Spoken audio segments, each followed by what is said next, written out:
Hey everyone, welcome back to Glenn DEV. Today, we're diving into some serious stuff, security risks that every web developer needs to know about. And just to keep things interesting, Elv got a few real-life hacking stories that will make you rethink your security practices. Let's jump right in. Let's start with one of the most notorious attacks in recent years, the Equifax data breach. In 2017, Equifax, one of the largest credit reporting agencies, suffered a massive breach that exposed the personal information of 147 million people.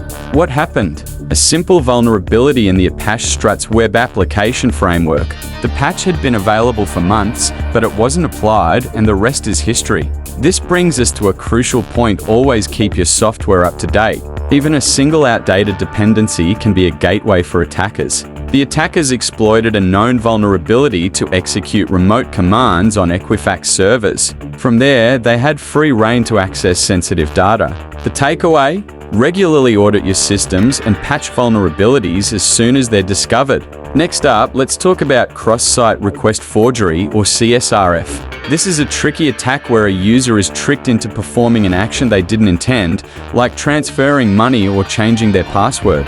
A famous case involved MySpace back in the day. An attacker managed to use CSRF to add himself as a friend on thousands of profiles, essentially creating an army of bots to spread his message. Here's how it works. The attacker sends a link to a user.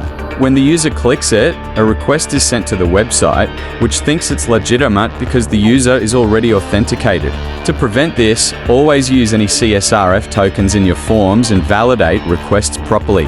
Now, let's discuss man-in-the-middle attacks. Imagine you're logging into a public Wi-Fi network.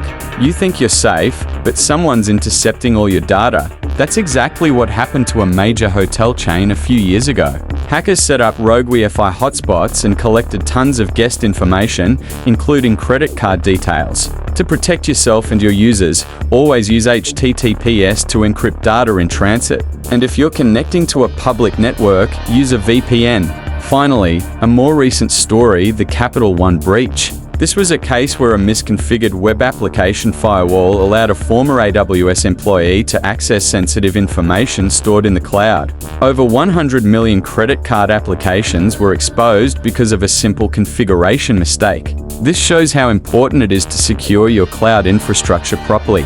Always follow best practices for configuration and conduct regular security audits. That's all for today's video. Security risks are everywhere, but by learning from these stories and following best practices, you can keep your applications and users safe. If you found this video helpful, give it a thumbs up, subscribe, and hit the bell icon.